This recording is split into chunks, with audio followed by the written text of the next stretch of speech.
नेता नगरी is sponsored by खाता बुक, बिजनेस हुआ इजी।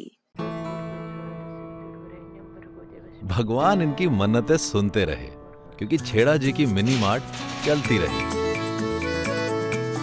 लॉकडाउन में जिंदगी चली, क्योंकि लोकल दुकानें चली। खाता बुक की ओर से इन सभी लोकल दुकानदारों को दिल से सलाम।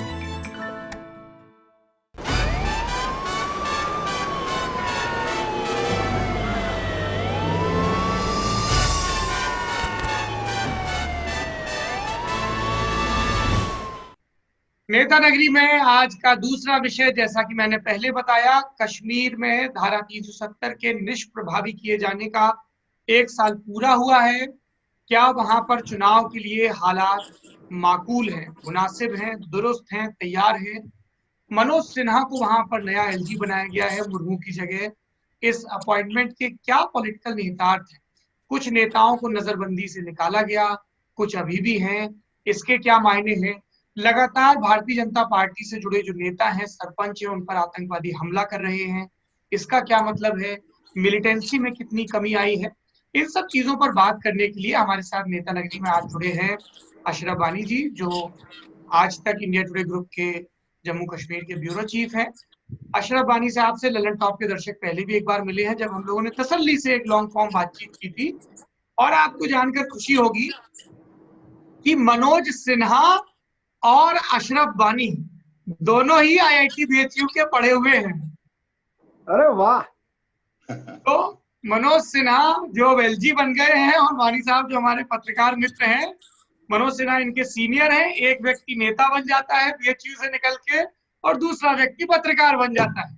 तो बानी साहब, सबसे पहले पहला सवाल ये कि घाटी में हालात कैसे हैं, बिल्कुल कॉमन पीपल के नजरिए से मैं आपसे पूछूं, कोरोना के पॉइंट ऑफ व्यू से भी, और कोरोना के पहले जो एक नॉर्मलसी जैसी भी थी, जितनी भी थी, वो कम हुई है, ज्यादा हुई है, वो मैं आपका व्यू जानना चाहता हूँ।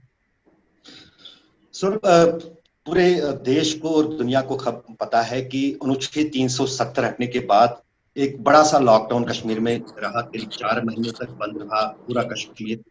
पहले कर्फ्यू था, इंटरनेट सेवाएं बंद हो गई, मोबाइल सेवाएं बंद हो गई, फिर धीरे धीरे करके इन चीजों को रेस्टोर किया गया। पहले कॉल सर्विस जो थी मोबाइल पे या लैंडलाइन, वो रेस्टोर की गई। उसके बाद फिर करीब 4 महीने के बाद 2G इंटरनेट सेवाएं शुरू कर दी गई। लेकिन 1 साल बीत गया, अभी भी हाई स्पीड इंटरनेट कश्मीर में आम लोगों के नसीब में नहीं है। और दूसरी तरफ अगर हालात की बात करें तो जो कहा जा रहा था कि अनुच्छेद 370 हटने के बाद जम्मू कश्मीर की काया पलट हो जाएगी, प्रधानमंत्री ने संसद में बोला, गृह मंत्री ने संसद में बोला, 4 महीने के बाद कश्मीर की सूरत और सीरत बदल जाएगी। लेकिन ऐसा कुछ बदलाव कश्मीर में फिलहाल नजर नहीं आ रहा है। लोगों की दिक्कतें जो है वो ज्यादा बढ़ गई हैं, और उसके ऊपर जो कोरोना का संकट है उसने दिक्कतें और बढ़ा दी हैं। और सबसे ज्यादा अगर देखें तो कश्मीर में, क्योंकि देश में जो कुछ महीनों का कोरोना वायरस के कारण लॉकडाउन है, उससे लोग त्राही त्राही कर रहे हैं। लेकिन कश्मीर के लोग अब 1 साल से घरों के भीतर है। मैं अगर अपनी बात करूं, मेरे बच्चे कॉलेज जाते हैं। 1 साल में शायद 2 दिन मेरा बेटा जो है कॉलेज जा पाया है यहाँ श्रीनगर में, और उसके बाद फिर कोरोना वायरस का लॉकडाउन शुरू हुआ। क्योंकि 5 अगस्त को कॉलेज स्कूल बंद हो गए थे, और फिर वो सीजन पूरा ही चला गया। लेकिन फिर जब मार्च में दोबारा जो है शिक्षा क्षेत्र शुरू हो गया था, स्कूल खुलने लगे थे, तो 2 दिन 3 दिन स्कूलों ने काम किया, और उसके बाद फिर दोबारा कॉलेज और स्कूल जो हैं कोरोना वायरस के चलते बंद हो गए। लेकिन दूसरी तरफ अगर इकोनॉमी को भी देखें, वो भी बहुत ज्यादा जो है प्रभावित हुई है कश्मीर में पिछले अगस्त से इस अगस्त तक अगर 1 साल की बात करें। क्योंकि 25% जो जीडीपी जम्मू कश्मीर की है, खासतौर से अगर पूरे कश्मीर की ही बात करें, तो वो टूरिज्म पर निर्भर है। और पिछले 5 अगस्त से बिल्कुल पर्यटक जो है कश्मीर नहीं आ रहे, और आएंगे भी कैसे? पहले तो अनुच्छेद 370 हटने के बाद जो लॉकडाउन था उसके बीच नहीं आ पाए, और यहाँ तक कि उन पर प्रतिबंध था पर्यटकों के कश्मीर आने पर। और जब प्रतिबंध हटा तो उसके बाद फिर कोरोना वायरस लॉकडाउन शुरू हुआ, और हालात भी क्योंकि बाजार नहीं खुल पा रहे हैं, लोगों की आवाजाही नहीं है। 73 जो है मुठभेड़ें सुरक्षा बलों और आतंकियों के बीच इस 1 साल के दौरान हुई है, जिसमें 155 जो है आतंकी मारे गए हैं अलग अलग ऑपरेशंस में, अलग अलग मुठभेड़ों में। और वहीं करीब 45 जो है सुरक्षा कर्मी और सेना के जवान और अफसर जो है इन मुठभेड़ों में मारे गए हैं। तो जाहिर है कि कुछ काया पलट नहीं हुई हालात में, यहाँ तक कि कुछ लोगों का ये कहना है कि अनुच्छेद 370 हटने के बाद कश्मीर के हालात ज्यादा बिगड़े हैं। ये नेताओं का कहना है, खासतौर से जो विपक्ष में है। और अगर राजनीति की बात करें तो एक बड़ा सा वैक्यूम कश्मीर में, जम्मू कश्मीर में बना हुआ है। कोई मुख्य धारा की राजनीतिक दल जिन्होंने दशकों से जम्मू कश्मीर में सरकारें चलाई, जम्मू कश्मीर का प्रशासन चलाया, वो हाशिए पे हैं। चाहे नेशनल कॉन्फ्रेंस हो, जो 70 साल पुरानी जम्मू कश्मीर की सबसे बड़ी राजनीतिक पार्टी है, चाहे फिर पीडीपी की बात करें, चाहे फिर बाकी वो जो बड़ी दो पार्टियां हैं जम्मू कश्मीर की।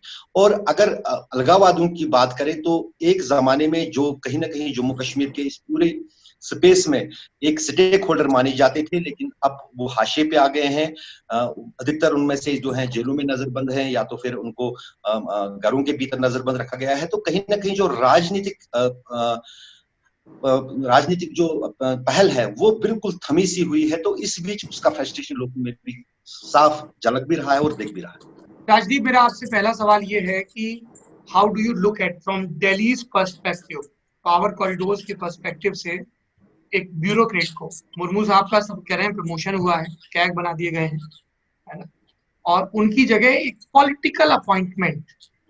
अब पॉलिटिकल अपॉइंटमेंट की इंडिया में बड़ी दिलचस्प हिस्ट्री रही है। आप याद करिए, एमपी में अर्जुन सिंह चुनाव जीतते हैं, मुख्यमंत्री की शपथ लेते हैं, अगले दिन इस्तीफा देते हैं और पंजाब का गवर्नर बनाकर भेजे जाते हैं। तो कई दफा आपको राजभवन में एक ऐसा व्यक्ति चाहिए होता है जिसकी पॉलिटिकल समझ हो। सत्यपाल मलिक है, बहुत सारे लोग हैं। लेकिन जेएनके की अगर आप हिस्ट्री देखें तो आपने राजभवन में लंबे समय तक ब्यूरोक्रेट्स को बिठाया है, जिनके साथ बहुत ही वेरीड एक्सपीरियंस रहे। मतलब एक जगमोहन को अभी दौर रहा है जी, है ना, और बात के भी सिन्हा साहब और तमाम लोग रहे हैं, रिटायर्ड आर्मी ऑफिसर भी रहे, वो सब रहे हैं। How do you look at this shuffling? Manoj Sinha को वहां पर, आपको लगता है कि एक गवर्नमेंट की अब ये कोशिश है कि धीमे धीमे, may be in controlled manner, जो पॉलिटिकल सेक्शंस हैं उनके साथ बातचीत शुरू की जाए, रिलैक्सेशन शुरू किया जाए, ताकि चुनाव का माहौल तैयार हो? राजदीप, देखिए, चुनाव का माहौल तैयार हो या नहीं ये तो बात की बात है, लेकिन आपकी बात सही है कि कहीं ना कुछ राजनीतिक प्रोसेस तो शुरू हो। देखिए, ब्यूरोक्रेट्स की अपनी कमजोरियां होती है, कुछ ताकतें होती है। उनको एक तरह से, क्योंकि वो ब्यूरोक्रेट्स है, वो सिस्टम दिल्ली की जानते हैं, दिल्ली दरबार में कौन कहाँ है, उनके साथ उनका डायरेक्ट संपर्क होता है। तो एडमिनिस्ट्रेशन से हिसाब से आप कह सकते हैं कि ब्यूरोक्रेट्स का कुछ एडवांटेज होते हैं। लेकिन जम्मू एंड कश्मीर बिल्कुल अलग सिचुएशन, जिसमें कहीं ना कहीं जो पॉलिटिकल वैक्यूम जिसकी बात अशरफ ने की, वो अभी तक वहीं का वहीं है। आज की तारीख में महबूबा मुफ्ती डिटेंशन में है, उमर और फारूक ने कुछ पॉलिटिकल कदम उठाए नहीं है। कांग्रेस बीजेपी जो है वो कश्मीर वैली में, अब बीजेपी के सरपंच पर टारगेट किया जा रहा है। कांग्रेस भी कहीं मुझे दिखाई तो नहीं देती। सैफुद्दीन सोज एक जमाने में अपने आप को कांग्रेस के नेता कहते थे, वो भी एक तरह से डिटेंशन में। और आप जम्मू एंड कश्मीर को अलग करिए प्लीज, जम्मू एक अलग दृष्टि से देखिए और कश्मीर को अलग दृष्टि से। आज एक हसीब द्राबू जो है, जो पुराने वित्त मंत्री थे जम्मू एंड कश्मीर के, उन्होंने बड़ा अच्छा आर्टिकल लिखा है, कहा जम्मू को आप बिल्कुल अलग देखिए। अब केवल कश्मीर घाटी का जो सवाल है वो एक इमोशनल प्रॉब्लम है। उस इमोशनल प्रॉब्लम के लिए आपको पॉलिटिकल सॉल्यूशन की ही जरूरत है। उसको आप एडमिनिस्ट्रेटिव प्रॉब्लम नहीं देख सकते कि मैंने इतने डेवलपमेंट प्रोजेक्ट शुरू किए, ये देखिए मैंने इतने इन्वेस्टमेंट समिट्स किए। आपको वहां राजनीतिक प्रोसेस शुरू करके लोगों के साथ इमोशनली कनेक्ट करना पड़ेगा। इस वजह से मुझे लगता है एक पॉलिटिशियन को भेजना अच्छी बात है। वही मनोज सिन्हा जो समझा जाता है, मोदी जी उनको उत्तर प्रदेश का मुख्यमंत्री बनाना चाहते थे 2017 में, बातें बड़ी हो रही थी, मैंने किताब में भी लिखा और वहां मैं पार्लियामेंट में भी था जिस दिन उनको लोग कांग्रेचुलेट कर रहे थे 2017 में, वो नहीं बने। अब वो वहां जा रहे हैं, उनके सामने बड़ी बड़ी चुनौती है। आप पॉलिटिकल प्रोसेस एक ऐसे समय कर रहे हैं जहां आम कश्मीरियों को लगता है कि उनके और दिल्ली के बीच में जो दीवार है वो और भी एक तरह से मजबूत हो गई है, दरार और भी बढ़ गई है। करेंगे तो करेंगे क्या, क्या करेंगे? मैं हमेशा सोचता हूं आप करेंगे क्या? कल तक सज्जाद लोन, एक जमाने में कहा जाता था बीजेपी उनको आगे बढ़ाएगी, अब वही सज्जाद लोन को आपने डिटेंशन में रखा और कुछ दिनों पहले आपने रिहा किया। एक जमाने में आप महबूबा मुफ्ती के साथ अलायंस करते हैं, आज महबूबा मुफ्ती को आप देशद्रोही देखते हैं। राजदीप जी, ये बातें तो हमने पहले भी डिस्कस की है। प्रोसेस मैं आपसे, देखिए ये चीजें हम डिस्कस कर चुके हैं, थोड़ा भविष्य के रास्ते पर बात करें। मानी साहब, मनोज सिन्हा के अपॉइंटमेंट को कैसे देखा जा रहा है वैली में? सर, दरअसल आज एक बयान जो दिया है अभी कुछ देर पहले, जो है जो नए राज्यपाल जो मनोज कुमार सिन्हा है, उन्होंने शपथ ली और उसके बाद उन्होंने पहला जो बयान दिया है, उन्होंने कहा कि वो कश्मीर में राजनीति को जो है उसको, जो जिसकी हम बात कर रहे थे, उसको दोबारा जो है रिवाइव करने के लिए यहाँ पर आए हैं। वो आम लोगों से उनका सीधा संपर्क होगा, वो सीधे खुले मन से कश्मीर के लोगों का दिल जीतेंगे और साथ ही साथ आतंकवाद पर प्रहार करेंगे। वो ठीक है, वो भारतीय जनता पार्टी की लाइन ही है कश्मीर को लेकर, लेकिन सबसे बड़ा सवाल होता है, फर्क तो है। अगर हम गिरीश चंद्र मुर्मू की बात करें या फिर सिन्हा साहब की बात करें, तो राजेश कुमार सिन्हा, क्योंकि जो उनका पास्ट रहा है, 3 बार सांसद रहे हैं उत्तर प्रदेश से, उसके बाद एक छवि उनकी बनी हुई है कि वो काफी ईमानदार हैं, जो कई मैगजीन्स ने सर्वे किया है। और कहीं ना कहीं वो चीज जो है वो कश्मीर में शायद उनकी, अगर खुली नीयत से वो आ रहे हों, जाहिर है उनको तो मानना पड़ेगा, वही जो गृह मंत्रालय से या प्रधानमंत्री कार्यालय से उनको कहा जाएगा उस तरीके से काम करेंगे।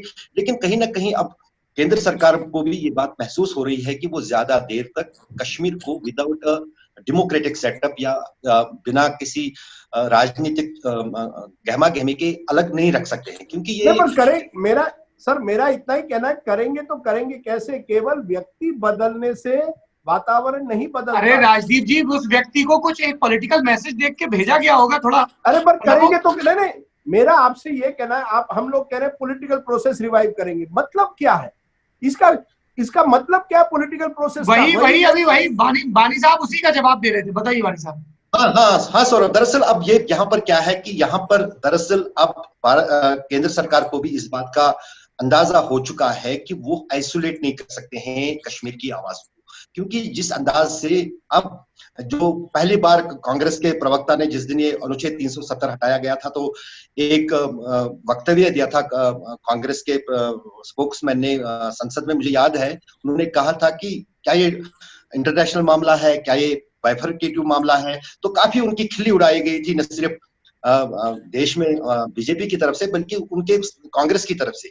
लेकिन एक बात राजदीप भी समझ रहे हैं इस बात को कि जब से अनुच्छेद 370 हटा है, तब से कश्मीर का मामला ज्यादा इंटरनेशनलाइज हुआ है। यूएन में 4 बार डिस्कस हुआ है कश्मीर। ये कोई, अगर भले से ही हमारी मीडिया में ये बात नहीं होती, लेकिन अंतरराष्ट्रीय मीडिया में ये बातें आ रही हैं। चीन, जो कहीं ना कहीं जिसके साथ एक दोस्ती का वातावरण था पिछले साल तक, अब वो हमारी सीमा पर, हमारी जमीन पर बैठा हुआ है लद्दाख में। तो आज जब मैं आपसे बात कर रहा हूं, 7 जगहों पर नियंत्रण रेखा पर पाकिस्तान और भारत के बीच में गोलीबारी हो रही है। यहाँ से गोली चलाए जा रहे हैं, वहां से गोली चलाए जा रहे हैं और आम लोग मारे जा रहे हैं। 8 लोगों की तस्वीरें मेरे सामने हैं जिनको गंभीर चोटें आई हैं। आज 4 जगहों पर नियंत्रण रेखा पर, जहां पर पाकिस्तान और भारत के बीच में जो है युद्ध विराम का उल्लंघन हुआ है, पाकिस्तान की तरफ से गोलीबारी की जाती है, उसका जवाब भारतीय सेना देती है। वहां पर भी आम लोग भी और सेना के लोग इफेक्ट होते हैं, यहाँ पर भी आम लोग भी और सेना के लोग भी इफेक्ट होते हैं। तो ये इस तरह का माहौल ज्यादा देर तक रखा नहीं जा सकता है। 2000 बार नियंत्रण रेखा पर 5 अगस्त 2019 से 5 अगस्त 2020 तक युद्ध विराम का उल्लंघन हो गया। जाहिर है जब गोली चलती है सीमा पर, उससे नुकसान ही होता है, उससे आम लोगों को क्षति पहुंचती है। तो मेरे ख्याल में अब कहीं ना कहीं जो है केंद्र सरकार ने इस बात को महसूस किया है, उनको स्पेस देनी पड़ेगी, उनको फारूक अब्दुल्ला की बात सुननी पड़ेगी, उनको उमर अब्दुल्ला की बात सुननी पड़ेगी, उनको महबूबा मुफ्ती की बात सुननी पड़ेगी, उनको आम लोगों की बात सुननी पड़ेगी। और उन्हें यह भी मालूम है कि जो पंचायत चुनाव का डंडोरा पीट रही थी केंद्र सरकार कि हमने पंचायत चुनाव पहली बार इतिहास में किए, लेकिन ये भी लोगों को पता है कि उन पंचायत चुनावों में कौन से लोग जीत के आए, कितने लोगों ने वोट डाले। भले ही जम्मू और लद्दाख में लोगों ने वोट डाले हो, लेकिन कश्मीर में तो बिल्कुल अभी भी करीब 2000 पंचों और सरपंचों के पद जो है खाली पड़े हैं, क्योंकि कोई उम्मीदवार ही सामने नहीं आया। कोई राजनीतिक दल बीजेपी के सिवा और कांग्रेस के सिवा इन स्थानीय चुनावों में खड़ा नहीं हुआ। तो ये चीजें तो मतलब इश्तिहार करने के लिए बिल्कुल। मेरा ये कहना है सौरभ भाई, और मैं बार बार कहूंगा, एक व्यक्ति के आने से माहौल कैसे बदलता है? जब तक आप तैयार नहीं है कि आपने कुछ गलतियां की है, आपने कुछ ऐसी चीजें की है जिससे माहौल शायद बिगड़ गया हो, आपको इसका आपको कम से कम ये कहना तो पड़ेगा, मानना पड़ेगा, you will have to admit. Rajdeep ji, जिसको आप गलती कह रहे हैं, भाजपा उसको गलती नहीं, मास्टर स्ट्रोक मानती है। और भाजपा इस स्टैंड को लेके वो they are not apologetic, they are saying कि this is how we will bring Kashmir into mainstream. Sir तो नहीं ना, पिछले एक साल से सौरभ जी इसमें ये है कि बड़े बड़े ये था कि शायद हम वहां पर कश्मीर में ये फैसला लेकर शायद सब समस्या सॉल्व हो जाएगी। कहाँ समस्या सॉल्व हो रही है? हाँ। यहाँ तक कि वो नेता जो बीजेपी के का दामन थाम रहे थे, वो भी, उनको भी तसल्ली हो रही है। वो अब धीरे धीरे करके कश्मीर की अगर बात करें, यहाँ पर छोड़ रहे हैं। पिछले 24 घंटों के दौरान 12 बीजेपी के कार्यकर्ताओं ने इस्तीफे दिए हैं। पिछले 1 महीने के दौरान 8 बीजेपी के नेताओं पर हमले हुए हैं, जिनमें 4 लोग मारे भी गए हैं, 4 लोग घायल भी हैं। तो भाई साहब, इसमें हमला और फियर फैक्टर है या पॉलिटिकली वो लोग संतुष्ट नहीं है, ये है या दोनों है? क्योंकि एक ये भी तो है कि अल्टीमेटम मिल रहा है लगातार मिलिटेंट्स की तरफ से, टेररिस्ट की तरफ से, कि अगर आप बीजेपी के साथ दिखेंगे तो आपका ये सलूक होगा। ये भी तो एक बात आ रही है। सौरभ जी, कई बार मेरी भी कई जगहों पर ये बातें हुई कि आतंकवाद मारने से खत्म नहीं होगा। ये सेना के बड़े बड़े कमांडर मानते हैं, बिल्कुल कहते हैं, अंदर से इस बात को मान रहे हैं। बिल्कुल। जो कश्मीर में ऑपरेशन ऑल आउट की बात 2016 बुरहान वानी के मारे जाने के बाद 2017, 2018, 2019 खासतौर से बीजेपी के पीरियड में की जाती है, वो उल्टा पड़ रहा है। दरअसल जब आप किसी आतंकी को कश्मीर में मारते हैं, जो स्थानीय है, वो अकेला नहीं होता है, उसके साथ एक बहुत बड़ा परिवार होता है, एक सेंटिमेंट होता है, एक रिश्तेदार होते हैं। मेरी भी कई सेना के कमांडरों से ये बात होती है कि क्या आप गर्व कर पाए, क्योंकि एक दशक में जब 2014 तक लोकल कंटेंट जो टेररिज्म में था या आतंकवाद में जम्मू कश्मीर में था, हाशिए पे आ रहा था, लेकिन अचानक आपने उसको इतना स्पाइक दिया कि आप, और अगर एक को मार रहे हैं तो 2 और खड़े हो रहे हैं। आपको जब पता है कि आपके जो लोकल, जो आपका फोर्स, ग्राउंड फोर्स है, जब आप उनका साथ नहीं दे रहे हो, चाहे नेशनल कॉन्फ्रेंस हो जो मेन स्ट्रीम पॉलिटिकल पार्टी थी, जो भारत की बात कश्मीर में कर रही थी, पीडीपी जैसी हो जो मुफ्ती मोहम्मद सईद की पार्टी है, जो गृह मंत्री किसी जमाने में जम्मू कश्मीर में था, तो आप सभी को एंटी नेशनल टैग नहीं दे सकते हैं, क्योंकि उन्होंने जो है, जो मारा मारी की बात की जा रही कश्मीर में, 3 साल के भीतर 10,000 नेशनल कॉन्फ्रेंस के भी लोग मारे जा गए हैं। क्या वो देशद्रोही थे? क्या वो देशभक्त नहीं थे? उनका भी यही था कि वो भारत की बात जम्मू कश्मीर में कर रहे थे। जब आप उन लोगों को भी हाशिए पे डालेंगे, बाकी भी सोचते हैं शायद हमारे साथ भी कल यही होगा। अभी राजदीप सज्जाद लोन की बात कर रहे थे, मुझे याद है पिछले साल जब बीजेपी और पीडीपी की सरकार बन रही थी, तो उन्होंने कई बार बोला था कि मोदी मेरा बड़ा भाई है, लेकिन अब आज वो इस बात को कहने पर मजबूर हो रहे हैं कि भाई ये किसी के बड़े भाई नहीं है, ये किसी के दोस्त नहीं है। तो कहीं ना कहीं बीजेपी, ये यानी जो सौरभ भाई मास्टर स्ट्रोक जिसे कह रहे हैं, सौरभ भाई ने तो मास्टर स्ट्रोक कहा है, या बीजेपी? मैंने नहीं कहा, अरे राजदीप जी, आपको बीजेपी ने कहा। मैं कह रहा हूँ कि बीजेपी इस चीज को लेके अपॉलोजेटिक नहीं है। नहीं, मेरा ये कहना है, हमेशा मुझे लगता है कि कश्मीर का मसला, और ये पॉलिटिकली इनकरेक्ट बात है, कश्मीर का मसला तभी सुलझा जा सकता है जब पाकिस्तान के साथ मसला सुलझाया जाए। देखिए, इसमें केवल जो भी आप, जिससे भी आप श्रीनगर में रखें, दूसरी तरफ से जो आतंक आ रहा है, जो क्रॉस बॉर्डर टेरर है, जिस अभी बात हो रही है कि 7 जगह अशरफ बता रहे हैं कि फायरिंग हो रही है, आपको दोनों तरफ बात करनी पड़ेगी। केवल कश्मीर में आर्टिकल 370 के हटने से शांति बहाल होगी, ये गलती थी पहले से, ये तो आप मानिए। मैं मानता हूं कि आर्टिकल 370 मुझे लगता है हैड टू गो, मैं उस पक्ष में हूं कि एक ना एक दिन उसे जाना ही था। It was an artificial created, it had to go, मैं उस पक्ष में हूं, और कश्मीर को मेन स्ट्रीम में लाना है, मैं मानता हूं। लेकिन केवल ये किसी एक घोषणा से या पार्लियामेंट में बैठकर, जब तक आप लोगों के दिल नहीं जीतोगे और पाकिस्तान के साथ रिश्ते नहीं सुधारोगे, ये चलता रहेगा। प्रॉब्लम है आज पाकिस्तान के साथ आपके रिश्ते बुरे हैं, चीन के साथ आपके रिश्ते बुरे हो गए हैं, और आपकी जो जनता वहां की है, उनको लगता है आपने एक राज्य को यूनियन टेरिटरी बना दिया है। तो हर तरफ से एक तरह से आपकी परेशानी है। मनोज सिन्हा के सामने ये बहुत बड़ी चुनौती है।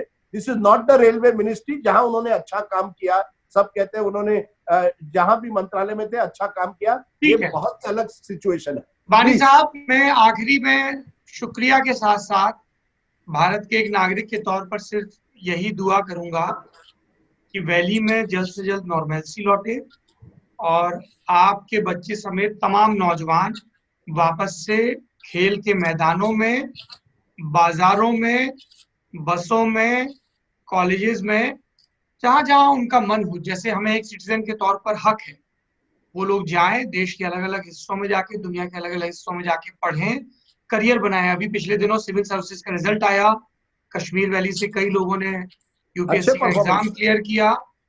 तो मैं एक नागरिक के तौर पर ये उम्मीद करता हूं और ये भी उम्मीद करता हूं कि सरकार इस चीज पर ध्यान दे। मैं पूरी तरह इस चीज से इत्तेफाक रखता हूं कि जब तक जो रिप्रेजेंटेटिव है, जो पॉलिटिकल क्लास है, उसको वापस से मूवमेंट अलाउ नहीं किया जाएगा, वापस से वो फ्री नहीं होंगे, तब तक वो डेमोक्रेसी और इलेक्शन का माहौल और नॉर्मलसी नहीं लौटेगी।